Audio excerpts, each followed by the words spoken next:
우리가 원하는 방향은 아니었다. 우리는 그렇죠.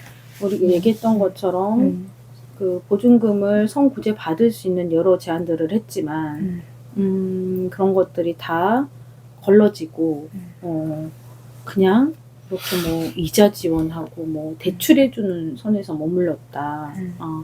그거를 우리가 물론 막고 싶었다. 나는 개정을 아니 특별법 자체가 그런 식으로 만들어진 것 자체를 못하게 하고 싶었다. 그러나 그 시기에는 사람들이 너무 절망을 해서 죽어나가는 상황이었고 또 당장 정말 길거리로 나앉는 세대들이 눈에 보였기 때문에 어떻게든지 이 특별법 안에 경매 중지가 있었기 때문에 요거라도 일단 해야 된다. 경매 중지라도 해야 된다. 이게 피해자 입장이었어요. 그래서 그 다음에 계속 내내 이거는 반쪽짜리고 이거는 특별하지 않다라고 계속 주장을 했던 것이고, 그래서 특별법은 솔직히 그냥 경매 중지 밖에는 쓸 수 있는 게 거의 없었고, 그래서 이제 그때도 우리가 그나마 알았어요 했던 게 뭐냐면 6개월마다 자꾸 보완을 하겠다라는 약속을 했어요. 그래서 그래 그러면 너네가 이것들이 지금 우리한테 이렇게 쓸모가 없다는 거를 피부로 못 느껴서 지금 이렇게 하는 것 같은데 우리가 써볼게. 안 될 거야. 분명 피해자들이 뭐 도움이 안 될 거야. 그럼 그때 얘기할 테니까 받고.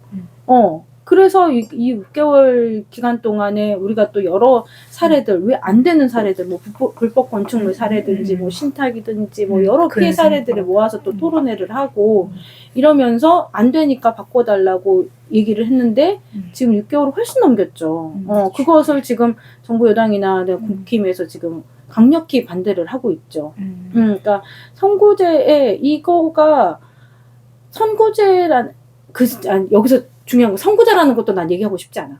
그냥 채권 평가 매입이라고 그냥 얘기하고 싶어. 왜냐면 선고제라는 거는 누가 들었으면 공짜로 그냥 돈 주는 거. 보증금 다 그냥 나 주는 줄 알아. 이런 오해는 진짜 안 해주셨으면 좋겠는 게 지금 논의되고 있는 선고제가 절대 보증금 돌려준 제도가 아닙니다. 그리고 채권을 평가하겠다는 거야. 이 시장의 가격에 이런 것들을 평가하겠다는 거야. 그러면 이미 깡통이 되어버린 이 주택들이 평가를 한들 얼마에 평가될 수 있겠으며 그러면 피해 보증금들이 얼마나 돌려받을 수 있을지 지금 되게 암흑인 거야. 되게 기준이 없어서 되게 모호한 거야.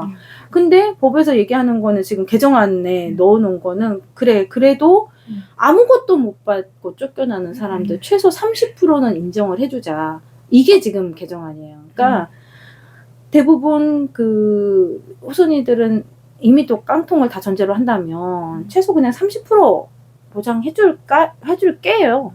딱 간단히 놓고 보면. 근데 나는 이 30%를 특별법에서 얘기하고 싶지 않고 최우선 변제금에서 얘기하고 싶은 거고. 그래서 어쨌든 간에 이 지금 특별법 개정안이 보류가 되고 있으나 이 내용조차도 우리가 원하는 것에 많이 가깝진 않다. 그런데 이렇게밖에 올 수 없었던 이유가 또 그 안에서 여러 가지 지원책 제도를 너무 많잖아요. 피해자 유형이 다양하고 사례가 다양하니까. 근데 거기서 또 꼭 들어가줘야 될 것들이 또 빠졌거든.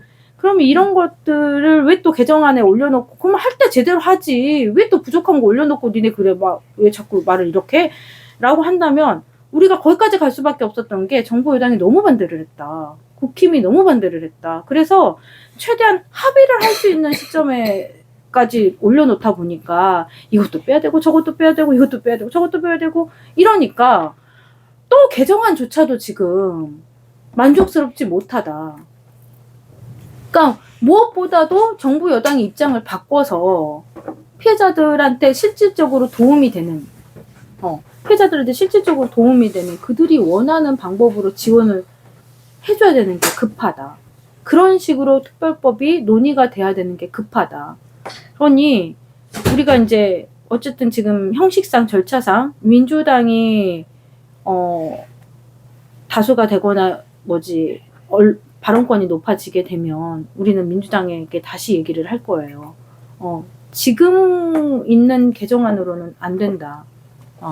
좀 더 피해자들이 현실적으로 회복할 수 있는 개정안으로 다시 한번 논의를 하자고 얘기를 할 것이고, 근데 이게 또 시간이 없어. 선거가 끝나면 이 임기 몇 대 국회죠? 21대 국회? 21대 국회 5월 말이면 끝이고. 그러니까 5월 말이면 끝이야. 선거가 4월 10일 날 끝나는데 5월 말이면 끝이야. 그러면 5월 말까지 그 기존의 의원들이 다행히 선출이 돼서 의원직을 이어간다면 감사하겠지만, 그렇지 않고 탈락되는 의원들이 생긴다면 이 특별법을 개정하고 싶은 그 욕구가 있을까요? 그러니까 또 어려운 상황이에요, 피해자들은.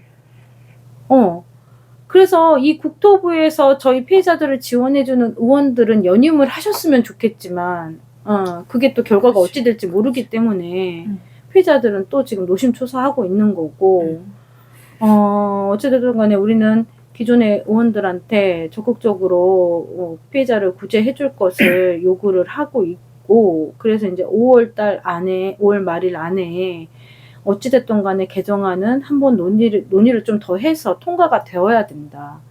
이게 또 중요한 게 뭐냐면, 이게 통과가 안 되면 미추홀구 같은 경우는 작년 이 시점은 똑같은 상황이 되는 거야. 그냥 쫓겨나게 된 거야. 보증금을 해소할 길은 없어. 근데 경매가 됐어. 그러면 그냥 또 나와야 되는 선택을 해야 될 수밖에 없다. 그리고 뭐, 그러면, 야, 긴급주거도 해준다잖아. 집도 사준다잖아. 대출도 해준다잖아. 다시 말씀드리지만, 긴급주거 이제 집이 없고요. 나라에서 주택 매입해주겠다는 거 인천에서 한 건 했고요. 그리고 조건이 까다로워서 지금 그대로는 또 매입이 안 되고, 그 뭐 또 윤석열 대통령이 나와서 또 매입을 한다라는 단어를 던졌어. 그 내실을 봐야 돼. 그 내실에는 우리 주택은 또 안 될 거야. 그냥 내가 국토부에다 뭐 전화해서 물어봤어. 우리 집 해줘요. 했더니 안 됩니다. 왜 안 돼요? 그러니까 간단한 채권부터 할 거예요. 그러니까 나중에 점차 하긴 할 것 같은데, 언제가 될지 모르겠어요. 이러시더라고요. 그럼 그때 나 쫓겨나고, 채권 다 사라지고, 그 다음에 해준다 그러면 그렇지. 뭐야? 그렇지. 뭐야, 난 뭐야. 이게 결국에는 우리가 다 사라지기를 기다리는 거지. 왜냐면 그치, 우리 입장에선 그렇게 생각할 수밖에 없지. 왜냐면은 지금, 그러니까 이게 참 그 말이 참 넌센스인 게, 아니 최대한 깔끔하고 간단한 채권이 지금의 전세 피해 주택에서 몇 프로나 있을까라. 그렇지. 당장에 이제 선수인 채권 같은 경우는 가압류가 뒤에 걸려 있고 이래버리는 상황에서. 맞아요. 가압류도 없어야 돼. 그러니까 그런 상황에서 당장 이제 지금 제 사례를 보자면, 저는 선순위 근저당, 그것도 공동담보로 묶여 있고, 그 뒤에 제가 있고, 그 뒤에 또 가압류가 특권이 걸려 있어요. 이러면은 우리 집 아직 뭐 깔끔하고 살만해요. 제발 좀 매입 좀 해달라고 빌어도 안 돼. 그런 상황에서 당장에 이제 문제는 어떻게든 집을 깔끔하고 그래도 일단 집이라도 깨끗하게 보존을 해놔야 사줄까 말까 하는 상황이 돼버리는데, 당장 문제가 피해주택들이 임대인이 관리하는 주체가 사라져 버리니까 점점 사람이 살기 힘든 주택으로 바뀌고 있다. 그러면은 결국 그때 가서는 또 이게 문제라서 못 사겠다 해버릴 거니까, 점점 시간만 갈수록 조건은 더 늘어나고, 거기에 맞춰서 우리가 거기에 대해서 뭔가 이제 구제받을 지원책을 하나하나 사라져가는 상황에서 특별법의 개정안이 빨리 개정이 돼야 되고, 그리고 이게 빠르게 보완이 되어야 된다. 그렇게 외치고 있는데도 결국엔 지금 개정안 자체도 묶여있고, 그리고 이게 뭐 5월 말까지 통과가 된다 하더라도 과연 그 뒤에 이제 저 높으신 분께서 과연 이거를 그대로 승인을 할 것인가, 거부권을 쓰지 않을 것인가 하는 일.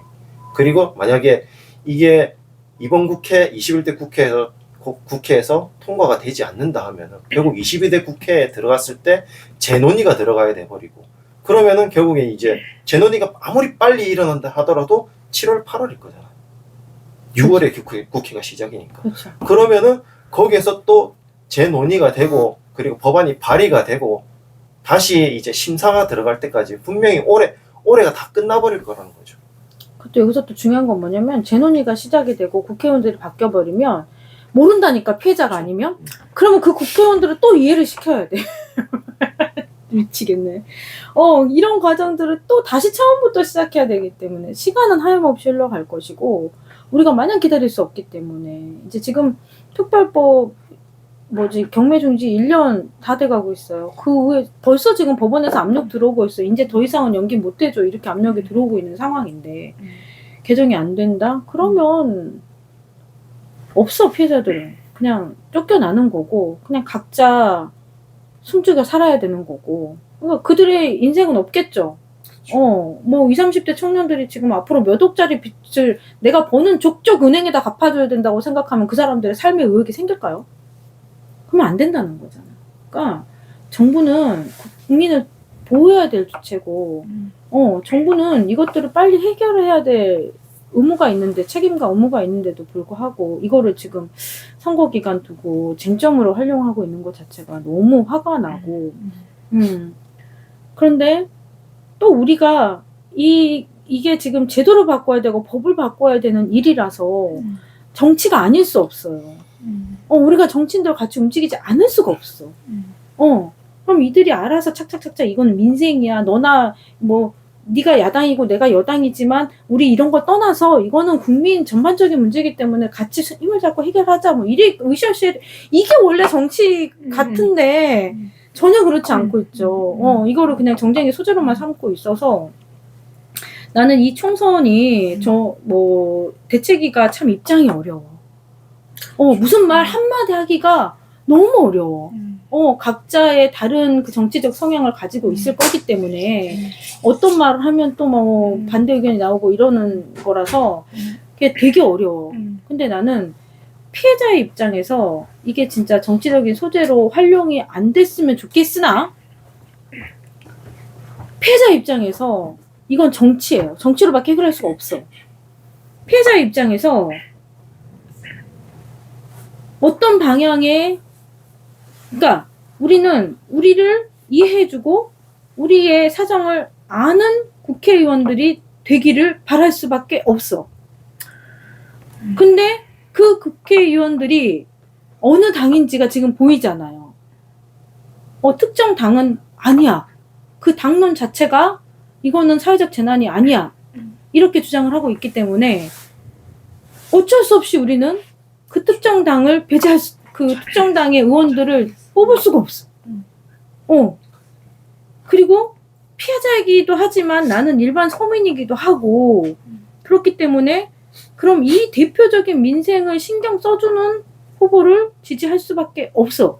앞으로 내가 또 어떤 일이 있을지 모르잖아요. 내가 진짜 모르겠어. 겁나 부자가 돼가지고 국가 따윈 필요 없어. 나 혼자 살 수 있어. 이런 상황이 되면 모르겠지만 우리는 국가라는 게 필요하고 이 국가라는 것이 나와 내 가족들을 지켜줄 수 있어야 하고 이 국가라는 것이 합리적으로 상황들이 굴러가서 이해할 수 있어야 한다라고 생각을 하는데 그렇지 않은 것들에 대해서 여하튼 지금 선거에 대해서 내가 한 말씀 하고 싶은 거는 누구를 뽑으라고 강요를 할 수는 없어요.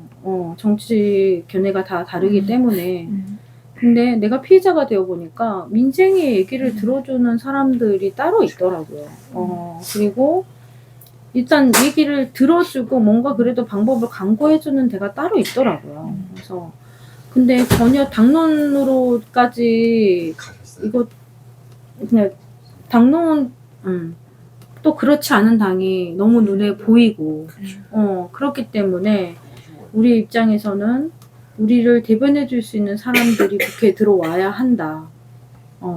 그 얘기를 하고 싶고 그리고 또 하나 우리가 이 특별법은 물론 마음에 차지 않는 특별법이긴 하지만 어쨌든 간에 국회에서 논의가 되고 법이 제정이 되고 이렇게 할 수 있는 마중물 역할을 한 것이 정의당이다. 그때 정의당이 없었으면 그 시작을 하기가 좀 더 어려웠을 것 같아요. 그래서 이 양당의 구조로는 이런 민생조차도 그냥 정치의 소재로만 활용될 뿐이다. 이런 양당과 관계없이 음. 그 정책적으로 피해자들을 위해서, 서민들을 위해서 소리를 내줄 수 있는 당이 무조건 있어야 된다. 양당 갖고는 안 되겠다. 그래서 이 양당을 견제할 수 있는 제3당이 꼭 필요하다. 근데 제3당인 게 지금 현실적으로는 정의당인데, 정의당이 조금 더 힘이 세져서 이 양당의 견제 역할을 좀 충실히 할 수 있었으면 좋겠다. 근데 이번 선거에 그 정의당에 많은 기대를 하셨던 유권자들이 좀 실망을 하시면서 이게 마음이 옮겨가고 있는 것 같은데, 꼭 제3당을 살려달라고 얘기하고 싶어요. 우리가 양당을 견제할 수 있는 제3당, 정의당, 이제는 녹색정의당이죠. 이 당이 꼭 살아남을 수 있도록 지지를 좀 해주셨으면 좋겠다. 그 얘기하고 싶어요.